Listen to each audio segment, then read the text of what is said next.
Yo la team, j'espère que vous allez bien, bienvenue sur Footpack pour une nouvelle vidéo. Aujourd'hui on se retrouve pour un projet un peu fou, on est à Turin au siège de Kappa pour créer notre maillot de foot.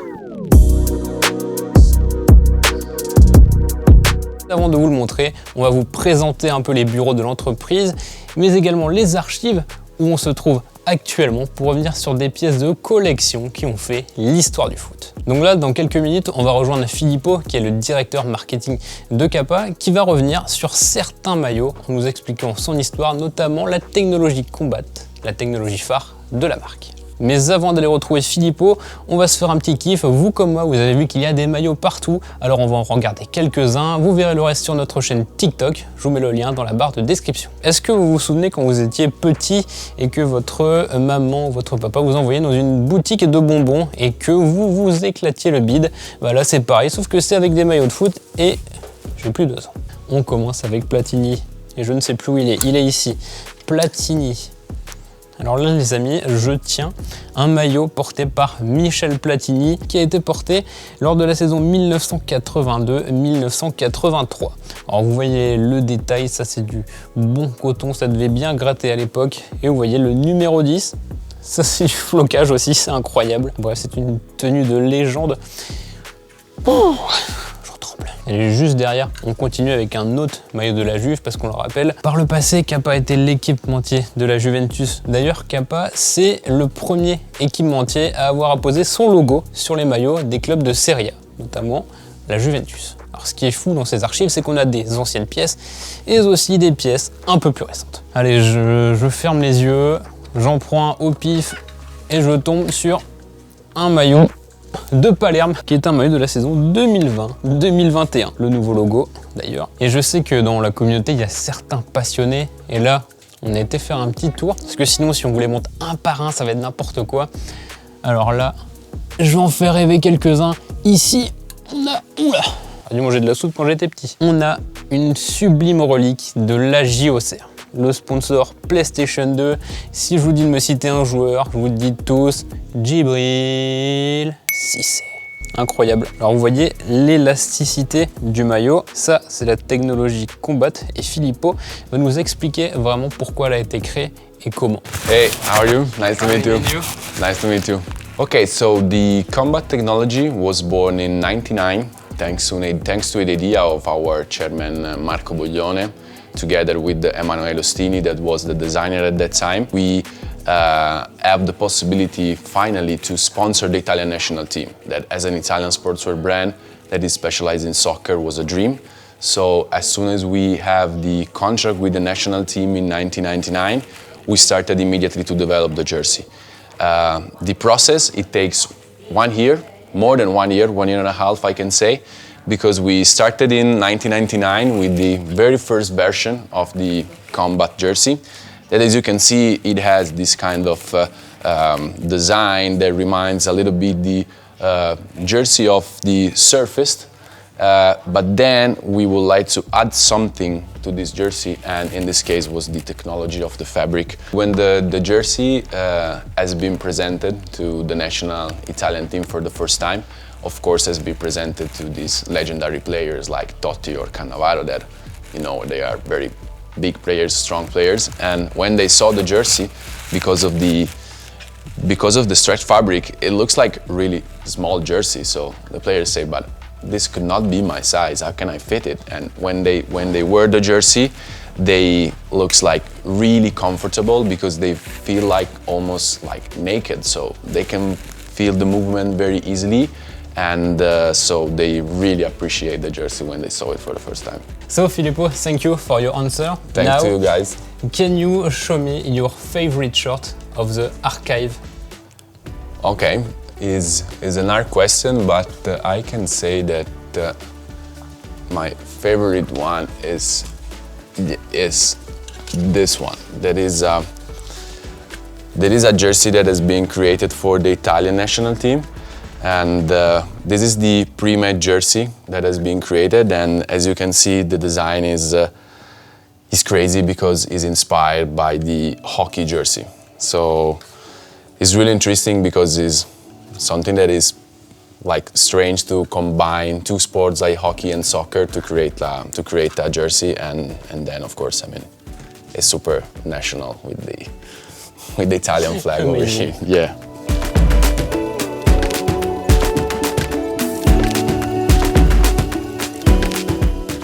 On poursuit notre visite au siège de Kappa. Donc là, il y a des maillots qui sont exposés partout. Par exemple, ici, vous voyez un maillot de 2021 du Napoli. Et est-ce que vous reconnaissez ce design au niveau des épaules? Allez, je vous le dis, je suis gentil. C'est un maillot qui a été réalisé en collaboration avec le créateur Marcelo Burlone. Il faut savoir que ce créateur en Italie, il est ultra populaire et dans les rues italiennes, on voit beaucoup de personnes qui portent des pièces de ce créateur en mode lifestyle. Donc nous, ça nous évoque pas forcément quelque chose, mais en Italie, c'est ultra populaire. On enchaîne avec un autre maillot coup de cœur, le maillot de Bari. Alors c'est une création pour la saison 2022, et vous voyez au niveau des motifs, c'est le poulpe, c'est un hommage en fait un peu à la tradition à Bari, parce que là-bas on a l'habitude de battre le poulpe pour ensuite le manger, pour que la peau soit tendre, et donc c'est un hommage à la culture locale qu'on a fait là-bas. C'est incroyable, j'ai envie de m'arrêter à toutes les pièces tellement c'est fou. Le maillot de l'Étoile Rouge de Belgrade, le maillot du Kaiser Chief, un maillot d'Afrique du Sud. Derrière Thomas, un des plus beaux maillots de l'histoire. Allez, je me jette, ne me taillez pas dans les commentaires s'il vous plaît. Le maillot de Venise de la saison 2021-2022, le domicile, incroyable. Et je sais que vous avez aussi envie de voir d'autres maillots. On n'est pas loin d'être au paradis. Maillot porté par Roberto Baggio en 93. Et on y voit l'intégration des motifs dans le maillot. Le motif de Kappa, le logo de Kappa, le logo de la Juve. C'est incroyable. Ah oui, on a tendance à l'oublier aussi, mais l'Ajax a été équipé par Kappa, notamment dans les fin d'années 90. Et là, on voit une belle pièce qui date de 86 justement, l'ancien logo, le sponsor TDK qui est présent sur pas mal de tuniques stylées de l'Ajax. C'est un sponsor qui marque. Oh, mon Dieu. Je tremble rien qu'en voyant le maillot et en voyant par qui il a été porté. Donc là, on a une belle relique portée par Michel Platini lors de la saison 85-86. Qu'est-ce que je peux rajouter de plus? On retrouve Rémi pour qu'il nous explique la stratégie de Kappa autour de la personnalisation des maillots de foot.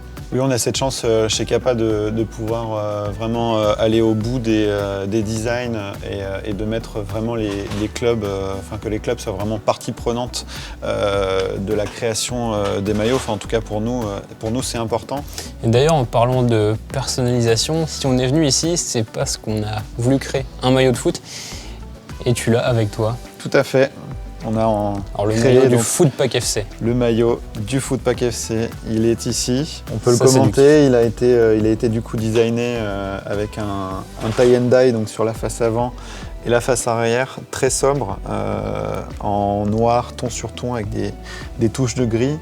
Du coup, on vient voir devant donc en transfert le logo Footpack avec un artwork vraiment particulier et on peut voir également sur les manches, on a travaillé donc une banda, la célèbre banda Kappa avec en noir ton sur ton. Alors ce qu'on a voulu faire avec ce maillot, c'est qu'on puisse le porter à la fois sur le terrain, parce qu'il est doté de la technologie combat comme les maillots des professionnels, et enfin on peut dire que c'est un maillot lifestyle parce qu'il s'adapte aux tendances actuelles, notamment avec le motif tie and dye et avec sa couleur noir et or. Et comme on nous disait sur les manches, on a donc différentes teintes de l'Omini, le logo de Kappa. Et ça, c'est quelque chose qu'on voit pas souvent non plus sur les maillots des pros, comme quoi Footpack est à part. Alors là, on a le maillot. D'ailleurs, n'hésitez pas à nous dire dans les commentaires ce que vous en pensez. Maintenant, on va passer à une autre étape. On va vous montrer comment il a été créé.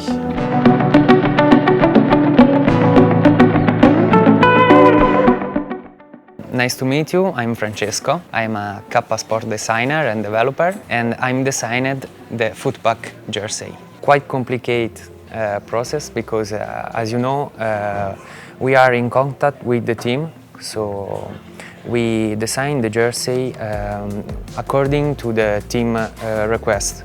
So the first step is to have a briefing from the team with the needs of the team. My first proposal came from the briefing from the team. After show you the first proto, and you make some comments on the first proto.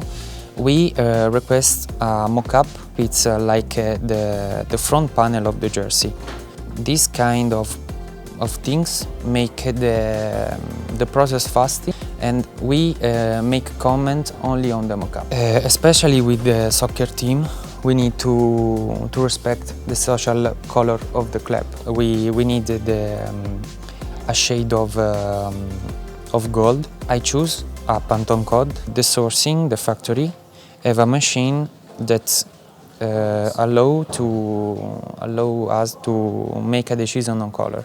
So we have a reference in terms of color.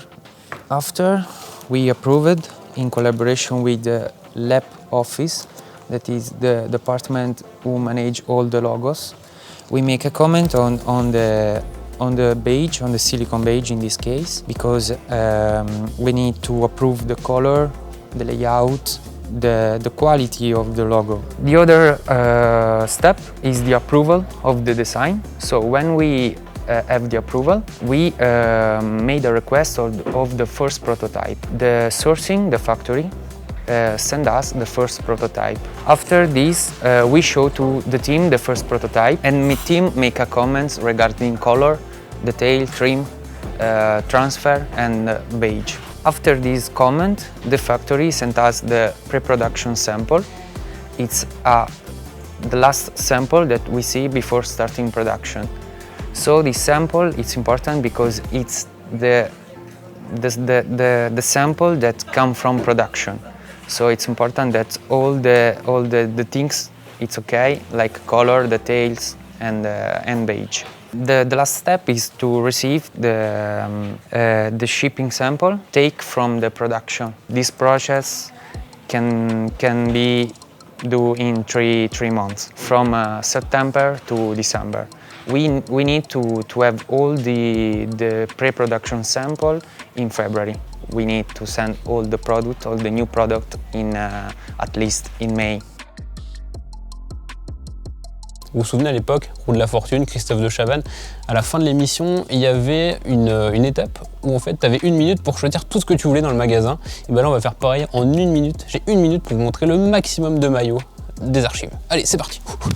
Alors ici on a un beau maillot de Kappa avec la cocarde qui est floqué, Maximovic, valide numéro 19. J'en ai vu quelques pièces. Ce maillot, un maillot.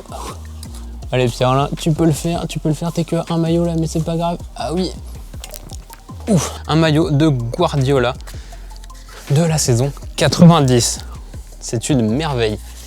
Et à côté, il y avait également, il est là, ça je suis obligé de vous le montrer, un maillot de Ronaldo, le Brésilien, le vrai, l'unique. Allez, hop, on poursuit.